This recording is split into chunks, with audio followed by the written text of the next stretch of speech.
Sabar Kak, sabar.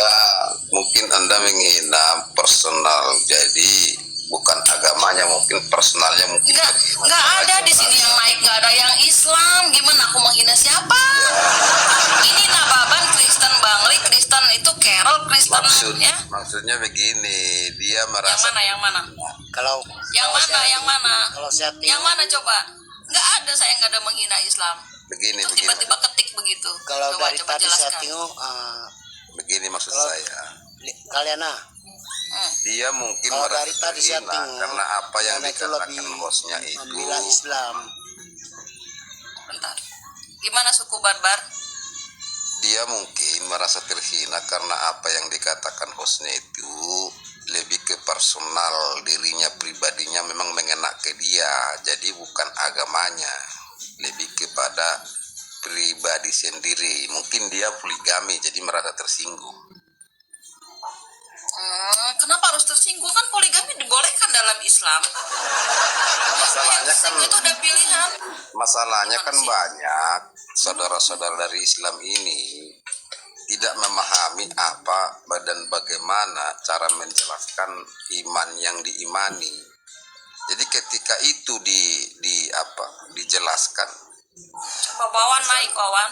Kesan orang yang menjelaskan itu jadi menghina begitu kan.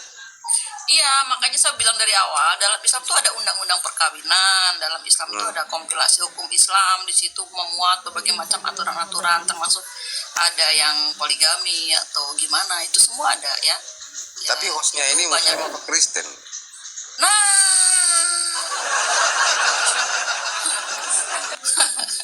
kalian ini suku barbar sama. Ini aku Kristennya di mana? Coba Bang Nababan jelaskan, aku Kristennya di mana? Pernah aku bacakan salah satu ayat dari Bible? Gak pernah. Nah, maksudnya begini, saya kan bertanya karena belum tahu. Ya. Jadi saya begini, Mbak Lia ini kan saya pikir cerdas. Saya kalau boleh bertanya, pertanyaan saya begini. Mbak Lia yang secerdas ini berpikiran secara positif, apa yang membuat Bu Lia bisa bertahan di agama yang sekarang?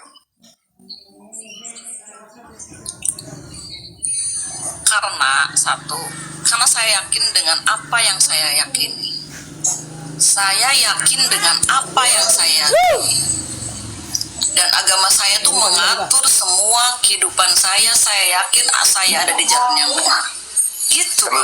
Terlepas dari keyakinan itu jadi dogma. Jadi ya, kan betul. harus seiring dengan. Tapi kan kita punya perjalanan spiritual yang nggak bisa diceritakan ke orang lain, Bang. Kayak kita banyak tiba-tiba ada tangan-tangan Allah yang menolong saya dalam keadaan yang sulit. Bagaimana tiba-tiba datang pertolongan Allah, itu hanya saya yang tahu, Bang. Iya betul, itu kan secara keimanan. Kalau secara syariat, secara teoritik, secara dogma, semua orang bisa mempelajarinya. Tapi untuk perjalanan spiritual, masing-masing punya jalan sendiri-sendiri, Bang. Betul. Ini kan kita bicara sisi kecerdasan, artinya kecerdasan itu kita dituntut secara logika gitu. Logika. Aku tahu maksud abang orangnya mau kemana. Sekarang abang mana? Agama saya yang tidak logika tuh di mana? Ini berat ini, saya masih di. Ya makanya. Karena banyak banget orang Kristen yang bilang, oh Islam bodoh. Maksud kamu apa? Gitu. Saya bukan kan mengatakan yang, bodoh. Iya, tapi ada begitu. Kenapa yang mengatakan bodoh itu justru dia bodoh? Karena nggak tahu gitu loh. Karena nggak tahu. Jadi kalau teman-teman saya yang naik di sini, yang teman saya yang Kristen semua, nggak ada yang menghujat saya satupun loh. Nggak ada loh. Teman-teman ini Bang Nababan, ini termasuk Bang Li yang baru saya kenal dan lain-lain, nggak ada. Contoh kecil yang kita bahas tadi di awal masalah poligami, apakah menurut Ibu itu sesuai dengan logika yang Anda pikirkan? Sesuai sekali. Sesuai. Gitu. Jadi berarti Anda ini bersedia di poligami, begitulah ya? Oh tidak.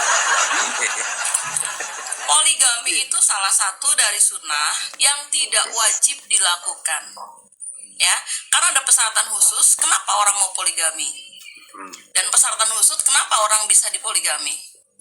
Itu loh. Nggak sembarangan. Kalau tadi nanya, suku Barbar nanya ke saya, mau nggak dipoligami? Saya bilang tidak.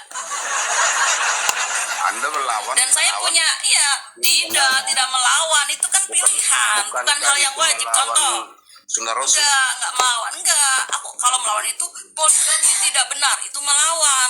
Kalau pertanyaannya mau nggak dipoligami, itu pilihan. Mau atau tidak? Saya bilang tidak. Melawannya di mana? Loh. Ini dia pantesan orang pada salah paham. Coba, abang tinggal di Indonesia, abang coba data. Pasti kan banyak yang muslim tuh. Di lingkungan abang, satu desa saja, jangan satu kecamatan, terlalu gede. Dalam desa abang, lingkungan abang, yang poligami berapa orang? Laporkan ke saya. Mereka semua Islam. Islam itu nggak identik dengan Islam itu poligami, tidak seperti itu, Bang. Begini Bu Lia, poligami itu rata-rata kan tidak kelihatan karena agama membolehkan nikah siri dan nikah macamnya gitu. Artinya orang tidak tahu dia nikah siri di sana, nikah siri di sini. Tetapi secara agama itu disahkan, kan begitu. Ya betul. Nah, jadi saya tidak tahu di daerah saya, di lingkungan saya, dia nikah berapa kali saya tidak tahu. Oke. Ya jarang Saya pernah orang punya- poligami satu rumah 3 istri. Betul, Bang. Oke, ada saya punya cerita. Tapi nggak tahu itu cerita abang itu benar atau salah karena saya nggak tahu faktanya ya. Tapi saya pernah punya cerita kayak gini. Saya punya ada tetangga ngontrak. Itu suami istri ngakunya, tapi si suami ini adalah berpoligami. Jadi istrinya ada satu lagi. Nah, kebetulan tinggal di sebelah rumah saya itu. Aslinya orang luar Jawa. Katanya sudah menikah. Nah, tiba-tiba ada RT mendata. Mana surat resmi Anda berpoligami? Itu harus ada surat resmi poligami. Ketika tidak ada suratnya, suruh keluar dari lingkungan RT. Itu negara kita mengatur loh. Poligami ada aturannya, jangan sembarangan. Kalau ada perempuan yang mau dinikah siri tanpa ada surat-surat yang resmi, waduh, itu alangkah bucinnya perempuan itu. Ya bukan masalah bucin, begini Bu Lia. Jadi di kalangan pejabat yang notabene sudah berpendidikan banyak kan kasus begitu. Begitu udah punya anak ketahuan kan begitu. Kita banyak contoh Coba ini. kalau poligami siri tanpa ada surat-surat yang resmi, coba anaknya gimana? Anaknya mau bikin akte kelahiran aja pusing, Bang. Itu yang jadi masalah di Ya situ. makanya semua itu ada aturannya. Abang jangan bilang oknumnya. Kalau kita bahas oknumnya ya tidak selesai, Bang. Jadi menganggap poligami ini salah karena abang itu lihat dari segi oknum. Coba. Betul, bisa jadi. Tapi kan maksud saya begini, secara agama itu dibolehkan gitu saya. Iya, tapi kita tinggal di negara yang punya aturan, tidak bisa seenaknya sendiri. Meskipun dibolehkan, tetap ada aturan-aturan yang mengikat, Bang. Kita tinggal di suatu negara yang ada aturannya bahwa penduduk itu wajib punya kakak, kartu keluarga. Setiap anak yang lain harus punya akte kelahiran. Gitu loh. Kita tinggal di Indonesia kan, bukan di negeri dongeng gitu. Gitu, Bang. Oke. Jadi abang kalau cerita oknumnya kita nggak akan selesai sampai kiamat ya, karena oknum itu akan selalu ada. Kita lihat aturan bakunya Iya, masalah saja. oknum itu Ya, yang kita lihat aturan bakunya saja. Yang aku pahami di sini adalah aturan baku, bukan aturan oknum yang main nikah seenaknya, kiai istrinya 5 misalkan ya. Bukan yang itu yang saya maksud. Kayak film Walid itu, bukan itu yang dimaksud dalam Islam.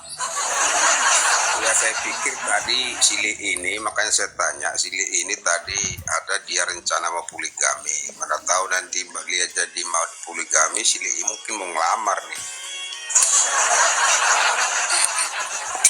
Ya kali. Sebentar.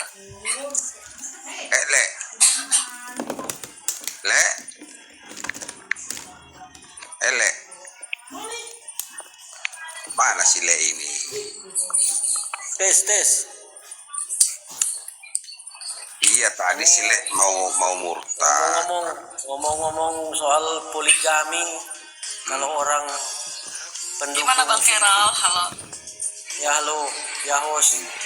Sepertinya Gimana, kalau Bang? orang pendukung VG ini bakal harus menerima adanya praktek V- poligami di masa depan. VG itu apa? VG itu apa, Bang? Vegetarian. Oh, aku nggak ngerti vegetarian. Yang tari-tarian itu. Ya. Aku nggak paham, Bang. Oh, sorry. Yang jelas bukan unitarian, bukan trinitarian. Vegetarian beda lah.